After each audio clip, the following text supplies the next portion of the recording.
Bismillahirrahmanirrahim. Assalamualaikum warahmatullahi wabarakatuh. Alhamdulillahilladzi arsala rasulahu bil huda wa dinil haq liyudhhirahu 'alad dini kullih wa kafa billahi syahida. Asyhadu an la ilaha illallah wa asyhadu anna Muhammadar Rasulullah. Allahumma sholli ala Muhammad wa ala ali Muhammad amma ba'du. Ibu-ibu sekalian, sahabat Salimah yang dirahmati Allah Subhanahu wa taala. Alhamdulillah, Allah Subhanahu wa taala masih mengurinakan pada kita kesempatan untuk menikmati hidangan Ramadan sampai hari ini. Semoga Allah memampukan kita untuk mengisi Ramadan dengan amal ibadah dan amal soleh sebanyak-banyaknya. Salawat dan salam semoga senantiasa dilimpahkan kepada junjungan kita Nabi Muhammad Sallallahu Alaihi Wasallam beserta keluarganya, sahabat-sahabatnya, dan pengikut-pengikutnya yang setia hingga akhir zaman. Semoga kita termasuk pengikut Rasulullah yang setia hingga akhir hayat kita nanti. Amin ya rabbal alamin. Ibu-ibu sekalian, pada kesempatan ini saya ingin mengajak ibu-ibu untuk membahas tentang 5 nasihat Rasulullah Sallallahu Alaihi Wasallam. Nasihat ini disampaikan oleh Rasulullah kepada sahabat Abu Hurairah radhiyallahu anhu dan sangat baik apabila kita mampu untuk mengamalkannya. Nasihat yang pertama adalah ittaqil maharima takun a'badan nas. Ittaqil maharima. Hindarilah hal-hal yang haram. A'badan nas, niscaya engkau akan menjadi orang yang paling baik ibadahnya. Hal-hal yang haram itu akan mengantarkan manusia kepada keburukan.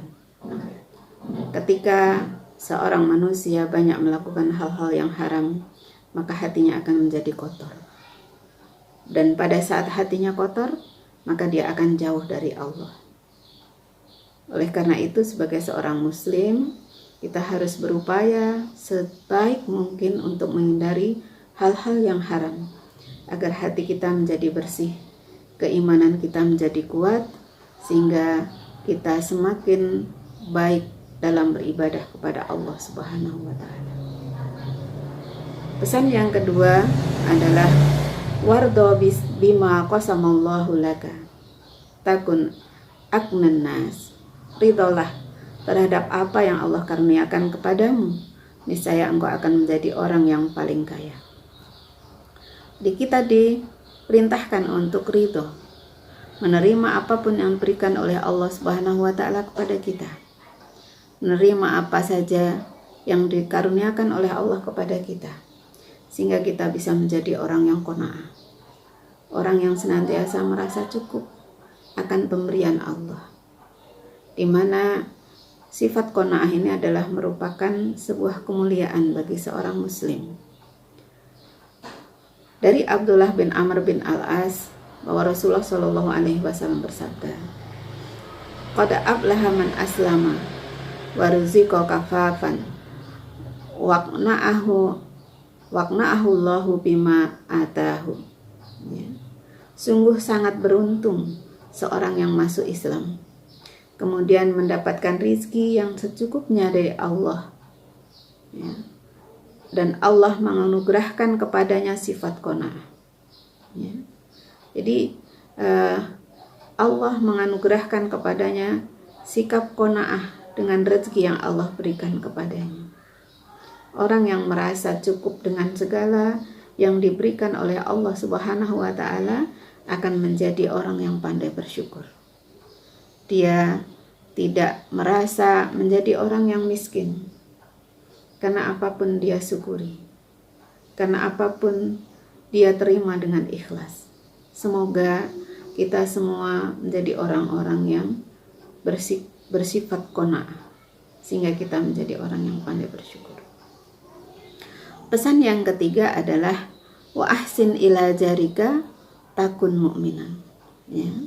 Wa ahsin ila jarika. Berbuat baiklah kepada tetanggamu. Takun mu'minan. Niscaya engkau akan menjadi mukmin sejati. Ya. Tetangga adalah saudara terdekat kita. Mereka akan paling cepat tahu apa yang terjadi pada kita. Mereka tahu kebiasaan-kebiasaan kita. Mereka tahu apa yang kita butuhkan, apa yang kita sedihkan, dan sebagainya. Nah, dan sebuah hadis yang diriwayatkan oleh At-Tirmidzi dan Abu Daud mengatakan tetangga yang paling baik di sisi Allah adalah yang paling baik sikapnya terhadap tetangganya. Kita dianjurkan untuk senantiasa bersikap baik pada tetangga kita. Jangan membuat tetangga kita merasa tidak nyaman dengan keberadaan kita.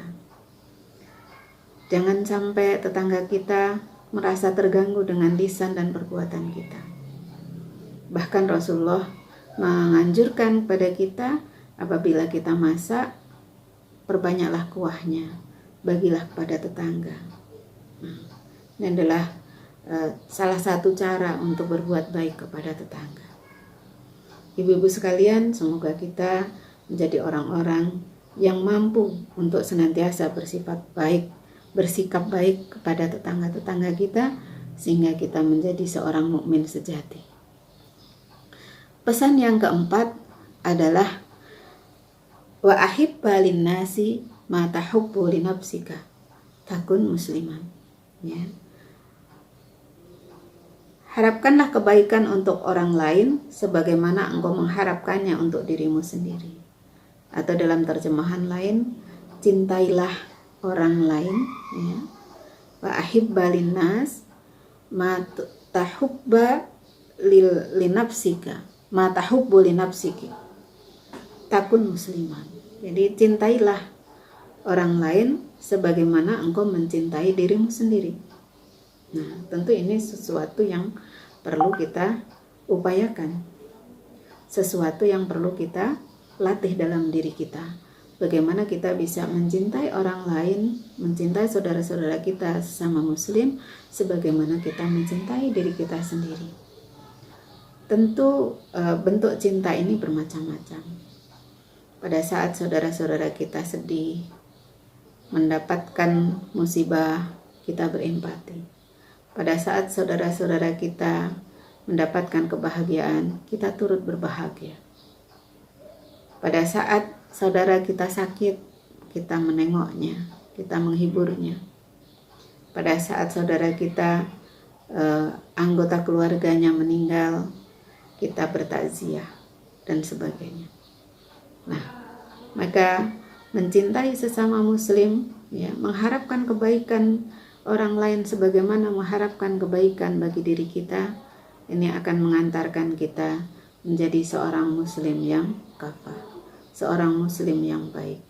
Mudah-mudahan ibu-ibu sekalian, kita bisa menjadi orang yang mampu mencintai saudara-saudara muslim kita sebagaimana kita mencintai diri kita sendiri.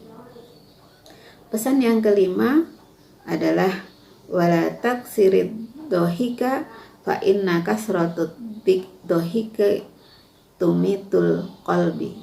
Ya. Wala taksirid dohik. Ya, janganlah engkau banyak tertawa. Kenapa? Karena banyak tertawa itu dapat mematikan hati. Berhibur boleh, tapi tentu harus dibatasi. Walaupun bertawa, kata para ahli kesehatan, itu bermanfaat untuk kesehatan, tetapi kita tidak boleh menjadikan hari-hari kita penuh dengan tawa. Menjadikan hari-hari kita senantiasa untuk mendapatkan hiburan, menghabiskan hari-hari kita, waktu-waktu kita untuk banyak tertawa. Nah, sebagai seorang muslim, sebagai seorang muslimah yang sejati, kita membatasi diri dari tertawa. Kita membatasi diri dari memperbanyak menghibur diri, tetapi kita berupaya untuk melakukan hal-hal yang bermanfaat. Karena apa? Sebuah hadis menyatakan min husni islamil mar'i tarkuhu ma la ya'nihi. Di antara tanda kebaikan Islam seseorang, dia akan meninggalkan apa-apa yang tidak bermanfaat bagi dirinya. Nah, ibu-ibu, demikianlah 5 pesan Rasulullah Shallallahu Alaihi Wasallam. Semoga kita semua bisa mengamalkannya dalam kehidupan kita sehari-hari, sehingga kita menjadi seorang muslimah yang baik, menjadi muslimah yang memiliki kebaikan-kebaikan yang menenteramkan tetangga kita, menenteramkan saudara-saudara sesama muslim kita, sehingga Islam ini akan dipandang baik oleh orang-orang non-muslim dan mereka menjadi simpati kepada kita semuanya. Semoga Allah Subhanahu wa Ta'ala senantiasa membimbing kita, memberikan kepada kita hidayah, sehingga kita senantiasa istiqomah di jalannya. Dan kalau Allah memanggil kita dalam keadaan Islam. Lebih kurangnya mohon maaf. Semoga bermanfaat. Assalamualaikum warahmatullahi wabarakatuh.